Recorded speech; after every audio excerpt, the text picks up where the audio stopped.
وكفى وسلام على عباده الذين اصطفى أما بعد فأعوذ بالله من الشيطان الرجيم بسم الله الرحمن الرحيم قل إن كان آباؤكم وأبناؤكم وإخوانكم وأزواجكم وعشيرتكم وأموال اقترفتموها وتجارة تخشون كسادها ومساكن ترضونها أحب إليكم من الله ورسوله وجهاد في سبيله فتربصوا حتى يأتي الله بأمره والله لا يهدي القوم الفاسقين. وروي عن النبي صلى الله عليه وسلم أنه قال: من طلب الشهادة بصدق بلغه الله منازل الشهداء وإن مات على فراشه أو كما قال عليه الصلاة والسلام. صدق الله العظيم وصدق رسوله النبي الكريم ونحن على ذلك من الشاهدين والشاكرين والحمد لله رب العالمين. معزز سامعین کرام، السلام علیکم ورحمۃ اللہ وبرکاتہ۔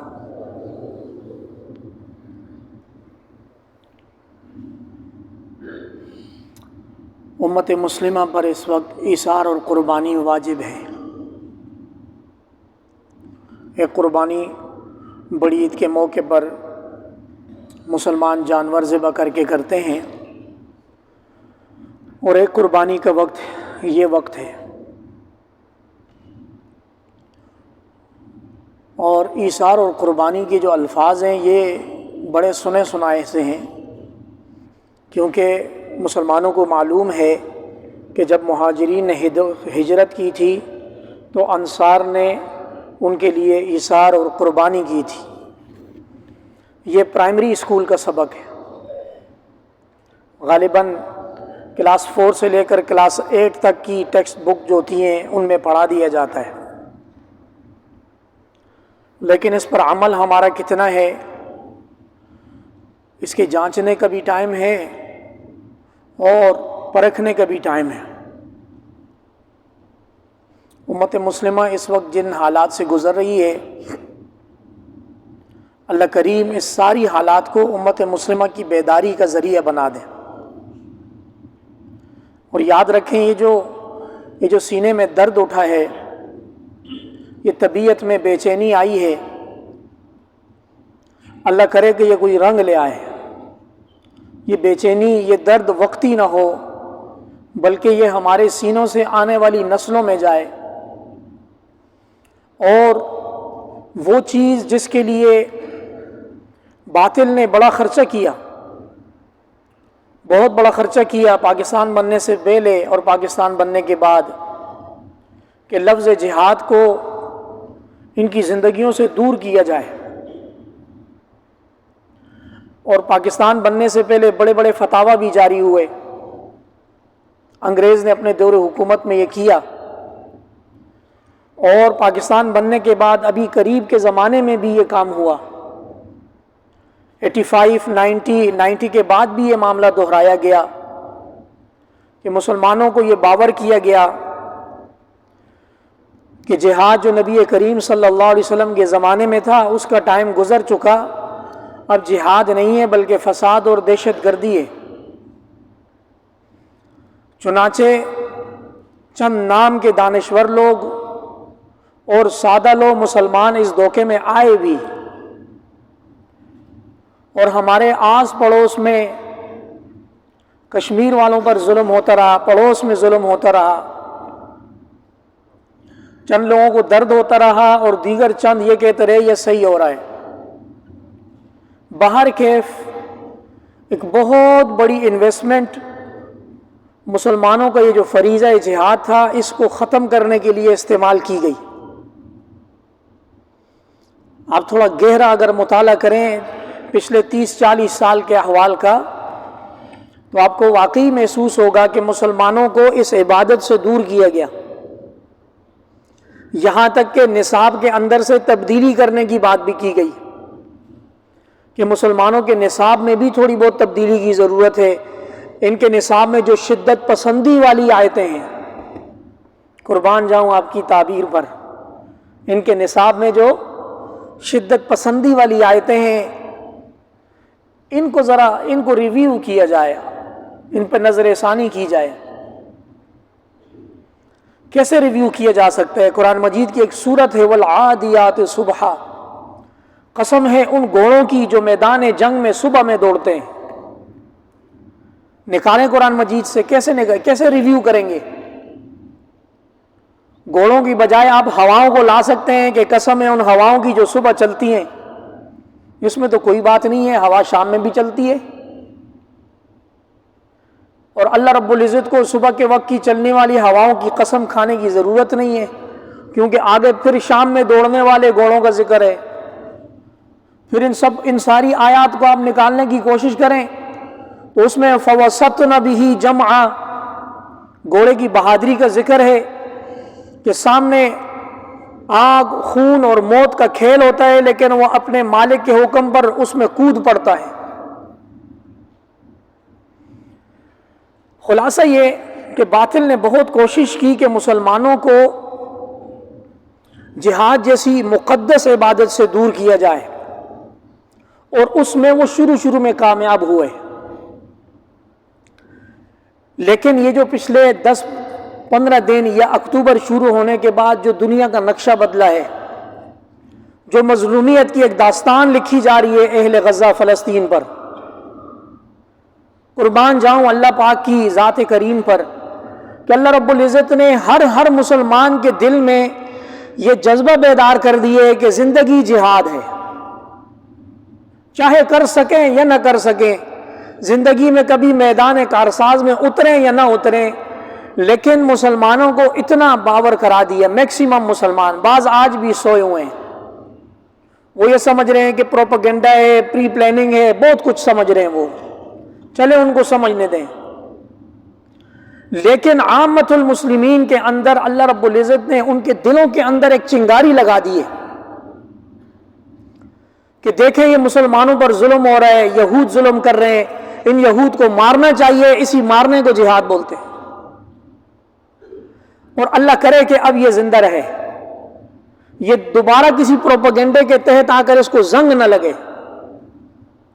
آپ یقین کریں اگر مسلمان اسی کیفیت پر زندہ رہے کہ ہم بے بس ہیں، مظلوم ہیں، ہم اعترافی مجرم ہیں، یا اللہ اس وقت امت کو ہماری مدد کی، ہماری ہیلپ کی، ہماری خون پسینے کی ضرورت ہے، ہم نہیں کر پا رہے،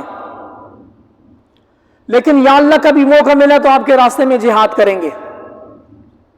اگر امت اسی نقطے پر واللہ زندہ رہے، جمع رہے، تو اللہ رب العزت کی رحمت سے امید ہے اس کیفیت کے ساتھ وہ باطل پر خوف طاری کرے گا، اور یہ اللہ کی سنت ہے،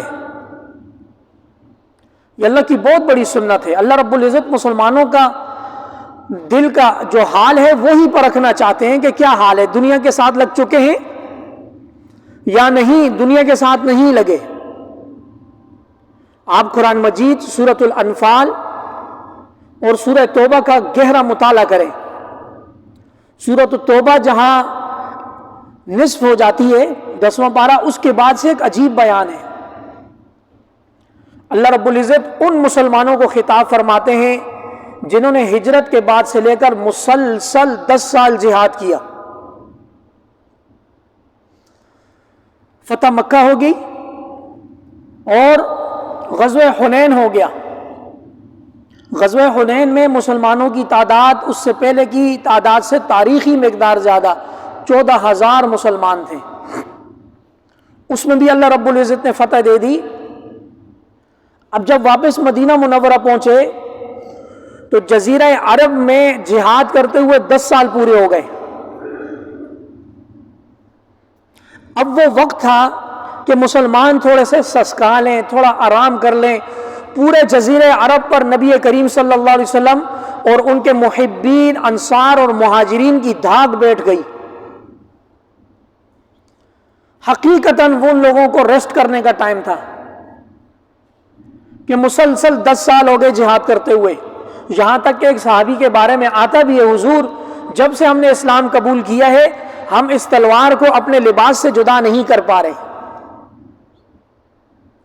اور ان کی یہ کیفیت حقیقت پر مبنی تھی. لیکن عین اس موقع پر ایسا حکم نازل ہوتا ہے کہ مسلمانوں کو جزیرہ عرب سے نکل کر جزیرہ عرب سے باہر روم سے ٹکر لینے کا حکم آتا ہے. تھوڑا سارا سینیریو سمجھیے گا. خالص فساد کی بات نہیں ہو رہی، حقیقت پر مبنی بات ہو رہی. سورہ توبہ 10واں پارہ، یا ایھا الذین آمنوا ما لکم اذا قیل لکم انفروا فی سبیل اللہ اثاقلتم الی الارض. پورا سینیریو سمجھیں. جزیرہ عرب میں 10 سال ہو گئے جہاد کو. مدینہ منورہ میں صحابہ کرام نبی کریم صلی اللہ علیہ وسلم جنگوں کے بعد مدینہ منورہ میں قیام پذیر ہیں، اور تقریباً پورے عرب کے جزیرے میں سے شرک نکل گیا ہے، کیونکہ اعلان ہوا کہ آج کے بعد کوئی مشرک حج کرنے نہیں آئے گا. وہ حج کرنے کے لیے آئے گا جو خالص مسلمان ہوگا. اسی دوران شام کی طرف سے مسلمانوں کے تجارت کے قافلے آتے ہیں اور وہ نبی کریم صلی اللہ علیہ وسلم کو اطلاع دیتے ہیں، حضور روم کا ایک بادشاہ ہے جس کا جو ڈیزگنیشن ہے وہ ہرقل. اس ہرقل نے اپنا ایک دستہ تیار کیا ہے اور اس نے مدینہ منورہ پر چڑھائی کا بڑا مضبوط ارادہ کیا ہے، اور اس نے اتنی اچھی تیاری کر دی ہے کہ اپنی فوج کو 1 سال کی ایڈوانس تنخواہ دے دی ہے. امید ہے آپ تمام حضرات توجہ سے سن رہے ہیں. 1 سال کی فوج کو ایڈوانس تنخواہ دے کر انہوں نے مدینہ منورہ پر نعوذ باللہ چڑھائی کا پکا ارادہ کر لیا ہے. نبی کریم صلی اللہ علیہ وسلم نے اپنے جاسوسوں کو حرکت دی، معلوم کیا تو حقیقت حال واقعی اس طرح کی تھی.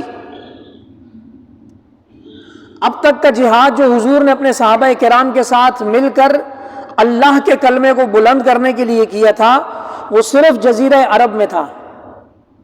حضور نبی کریم صلی اللہ علیہ وسلم نے اعلان فرمایا قبل اس کے کہ روم والے ہم پر چڑھائی کریں، ہم پیش قدمی کر کے روم والوں کو ان کی سرحد پر جا کر روکیں گے. مشکل کام ہے، اس وقت کی سپر پاور کہلاتی تھی. یہاں نبی کریم صلی اللہ علیہ وسلم کے صحابہ 10 سال مسلسل جہاد میں، 13 سال مکہ مکرمہ کی تکالیف، 10 سال مدینہ منورہ کا جہاد، اور اب اپنی زمین سے نکل کے باہر ایک اجنبی قوم کے ساتھ جہاد کرنا ہے. اور اس وقت کا جو ٹائم تھا وہ ٹائم کی ذرا مشکلیں نوٹ فرمائیں. نمبر 1، اس کو ان کی جہاد کی اسٹریٹجی معلوم نہیں تھی کہ ان کے ساتھ جنگ کس لیول کی ہوگی. نمبر 2، تمام صحابہ کرام 10 سال سے جہاد میں تھے، ریسٹ کرنا ان کا رائٹ بنتا تھا. نمبر 3، بہت زیادہ آگ جیسی گرمی تھی. نمبر 4، سفر میں لقدق صحرات ہے اور بہت دور 800 کلومیٹر دور پیدل سفر تھا. نمبر 5، سواریاں مسلمانوں کے پاس کم تھیں. اور نمبر 6، اور اہم بات جو ہمارے ساتھ میچ کرتی ہے، سب کی پراپرٹیاں مدینہ منورہ میں تھیں، سب کے پروجیکٹ ریڈی تھے، کچھ درمیان میں تھے، کچھ انتہا کو پہنچے ہوئے تھے. نخلستان مدینہ منورہ کا جس میں کھجوریں بالکل بڑی ہوئی تھی، اور انصار اور مہاجرین کا گزر بسر ساری معیشت کھجور تھی اور تیار تھی. چنانچہ ایسے موقع پر جب نبی کریم صلی اللہ علیہ وسلم نے جہاد کا اعلان کیا تو منافقین کی جھاگ تو بیٹھ گئی. انہوں نے کہا یہ تو ہلاکت ہے، ہم تو نہیں جا سکتے. Really sorry. بہت ساری لوجک انہوں نے پیش کی کہ دوسری قوم پر اس وقت حملہ کرنا مناسب نہیں ہے، بڑی انہوں نے جدت کی. اللہ رب العزت نے قرآن مجید میں ایک عجیب آیت نازل فرمائی. فرمایا قل، توجہ فرمائے میرے محبوب ان سے کہہ دیجئے، ان کان آباؤکم و ابناؤکم و اخوانکم و ازواجکم و، اگر تمہارے بیٹے، تمہارے والد، تمہارے بھائی، تمہاری بیویاں اور تمہارے خاندان. یاد رہیں گے 5 چیزیں ہو گئی. وَأَمْوَالٌ اقْتَرَفْتُمُوهَا، اور وہ ایسٹس، وہ سرمایہ، وہ کیش جو آپ نے کمایا ہے. وَتِجَارَةٌ تَخْشَوْنَ كَسَادَهَا، اور آپ کا وہ بزنس جس کو آپ جہاد کی وجہ سے ڈوبتا ہوا دیکھ رہے ہیں. 7 وَمَسَاكِنُ تَرْضَوْنَهَا، اور آپ کی وہ بڑی بڑی بلڈنگز جو آپ کو بڑی خوش نما معلوم ہوتی ہیں، بڑی پسندیدہ ہیں آپ کے نزدیک. قرآن مجید عجیب شان ہے قرآن کی، تہ میں جا کر ساری چیز باہر نکال کے چھنی کر کے رکھ دیتا ہے. 8 چیزیں قرآن مجید نے گنی ہیں. والد، بیٹا، بھائی، بیوی، پورا خاندان 5، مال تجارت 6، اور بزنس 7، اور بلڈنگز اور پراپرٹی 8. لے آئے اس وقت امت مسلمہ کو اس 8 کسوٹی پر پرکھ لیں. اس وقت امت مسلمہ اسی میں گری ہوئی ہے. امت مسلمہ کیا؟ امت مسلمہ کے حکمران اس میں گرے ہوئے ہیں. کسی مائی کے لال میں ہمت نہیں ہے کہ وہ جو بائیڈن کی طرح آ کر اعلان کر دے. جو بائیڈن اسرائیل کو بولتا ہے you are not alone, we are standing with you. اسرائیل آپ اپنے آپ کو اکیلا نہ سمجھنا، ہم آپ کے ساتھ کھڑے ہیں. کمال بزدلی ہے ہماری کہ ہماری طرف سے کوئی مائی کا لال کھڑا ہو کر ایک بیان بھی نہیں دے پا رہا. خیر، ان کا ہم نے کیا شکوہ کرنا، وہ ایک خاص پلانٹڈ ایک نیشن ہے جس نے امت مسلمہ کے درد کو کم سمجھنا ہے. اصل کام ہمارا ہے جو ہم نے کرنا ہے. ہم سب کچھ اپنے حکمرانوں پر ڈال کر ان کو ملامت کر کے آنکھیں بند نہیں کر سکتے. آپ قرآن مجید کی اس آیت کو دیکھ لیں، 8 چیزیں بیان ہوئی ہیں جس میں حکمرانوں کا ذکر نہیں ہے، عام عوام کا ذکر ہے. وَمَسَاكِنُ تَرْضَوْنَهَا أَحَبَّ إِلَيْكُم مِّنَ اللَّهِ وَرَسُولِهِ، یہ 8 چیزیں اگر اللہ اور اس کے رسول کے مقابلے میں آپ کو زیادہ محبوب ہیں. آگے اللہ پاک ایک اور بڑی اہم چیز ذکر کر رہے ہیں. یہ آپ کی 8 چیزیں اگر اللہ اور اس کے رسول سے زیادہ آپ کو محبوب ہیں، آپ کی یہ 8 چیزیں وہ جہاد فی سبیلی، آپ کی یہ 8 چیزیں اگر اللہ کے راستے میں جہاد سے زیادہ آپ کو محبوب ہیں. اللہ کی دمکی سماعت فرمائے فتربصوا، انتظار کرو، حتی یأتی اللہ بامرہ، یہاں تک کہ اللہ پاک آپ پر اپنی ذلت کا فیصلہ لے کر آئے گا. دیکھ لیں، کھلی آنکھوں دیکھ لیں یا آنکھیں بند کر لیں، بولیں مسلمان سارے خوش ہیں ماشاءاللہ جی، کیا حال ہے جی، الحمدللہ جی. مت پوچھو، بڑی زندگی سکون میں گزر رہی ہے. کیوں نہیں گزرے گی؟ آپ کی رات سکون میں، آپ کا دن سکون میں. آپ کے کان کے قریب سے گولی تھوڑی گزری ہے. آپ قربان جائیں ان لوگوں پر، ان ماؤں پر کہ جنہوں نے ایسی تربیت کی اپنی اولاد کی کہ ان کے دائیں بائیں بم گر رہے ہیں اور وہ حسبنا اللہ و نعم الوکیل پڑھ رہے ہیں. اور اگر وہ بچ کر ہاسپٹل پہنچ رہے ہیں، 6-7 سال کا بچہ بچ کر ہاسپٹل پہنچا، اس کا ایک بازو شاید شہید بھی ہو چکا، وہ اترا، پہلے اس نے نیچے اللہ کا شکر ادا کیا، سجدہ کیا، ادا کیا، پھر وہ ہاسپٹل میں اندر گیا. یاد رکھیں ایمانی کیفیت میں ہم لوگ ان سے بہت نیچے ہیں، لیکن اپنی بساط کے مطابق آنکھیں بند کرنا اس وقت کوئی کمال نہیں ہے. یہ جو بے چینی، وہ جو تڑپ اور دبے الفاظ میں جو جہاد کی ایک چنگاری مسلمان کے دل میں جاگی ہے، اگر اس غزہ کی اس مظلومیت کے بدلے میں یہی امت میں زندہ ہو جائے، واللہ مسلمان کا گھاٹے کا سودا نہیں ہے، فائدے کا سودا ہے. اور یہ چیز بھی آپ باور کر لیں، آپ جتنی آنکھیں چرا لیں اللہ کے راستے میں جان دینے سے، آپ جتنی آنکھیں چرا لیں، جنگ آپ پر مسلط ہو کر رہے گی. آپ پر نہ ہوئی، آپ کی آنے والی نسلوں پر ہو کر رہے گی. کامیاب وہی ہوگا جس نے اپنی نسل کی یہ تربیت کی ہوگی، میرے بچے یہ دین کے 5 احکام ہیں اور 6 اللہ پاک کا ڈنڈا جہاد ہے. دین کے 5 بڑے بڑے پلر ہیں، ان پر ساری زندگی عمل کرتے رہنا، لیکن 6 کے لیے دل و دماغ سے تیار رہنا. کبھی موقع پڑ جائے تو پھر نہیں بھاگنا، کیونکہ قرآن مجید میں ایک موقع پر ارشاد ہوا کہ میدان جنگ سے وہ بھاگے گا جو مشرک ہوگا. دیکھیں نبی کریم صلی اللہ علیہ وسلم کا فرمان ہے صلی اللہ العافیہ، ہر وقت اللہ پاک سے جنگ نہ مانگو، اللہ پاک سے عافیت مانگتے رہو۔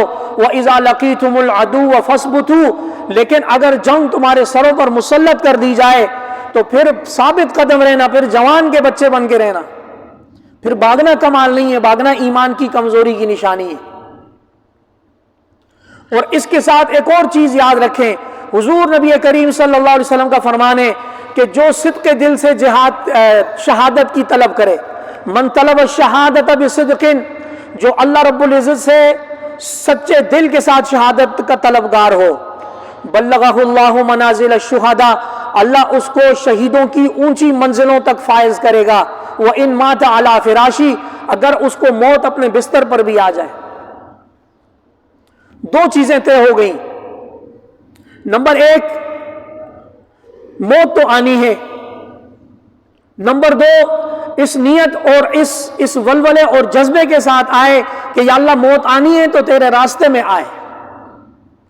یا تو ہم سب کو یہ اختیار ہو کہ ہمیں ایک بہت ہی پیسفل موت نصیب ہو، تو ہم بولیں بھائی یہ اس تگ و دو میں کون پڑے گا، اس جتن میں لڑائی جھگڑا کرنا اچھی بات نہیں ہے بھائی، اپنی سکون کی لائف گزر رہی ہے، ساری لائبلٹیز اوکے ہیں، بجلی پانی گیس ہوا ہر چیز مل رہی ہے، رات کو سو رہے ہیں صبح اٹھ رہے ہیں، بس تھوڑی بہت ویڈیو غزہ والوں کی دیکھ کے بس افسوس کی بات ہے بند کر لیتے ہیں، اپنی زندگی میں اسٹرگل نہیں مانتے، اپنے کمفرٹ زون کو ڈسٹرب نہیں کرنا چاہتے، اور اس سب کے بدلے میں آپ کو ایک لامتناہی زندگی کی آفر ہے، پھر تو ٹھیک ہے بھائی آپ اپنی زندگی گزاریں، لیکن اگر موت کا آنا اٹل اور طے ہے تو کیوں نہ اس نیت کے ساتھ آئے کہ یا اللہ یہ جان دی آپ نے، آپ ہی کے لیے اس کو لوٹا دیں گے اگر موقع ملا تو۔ سب نیت کرتے ہیں انشاءاللہ، بھائی نیت کر لو، اللہ پاک اپنے ہاں لکھ لیں گے۔ شاعر کہتے ہیں جان دی ہوئی اسی کی تھی، اللہ کے راستے میں اگر جان دے دی تو کوئی بڑا کمال نہیں ہے، کیونکہ یہ جان اللہ نہیں تو دی، آپ کا اپنا کیا کمال ہے۔ جان دی ہوئی اسی کی تھی، حق تو یہ ہے کہ حق ادا نہ ہوا۔ اور موجودہ زمانے میں میں مسلمان حکمرانوں کے لیے علامہ اقبال کا ایک شعر پڑھنا چاہوں گا،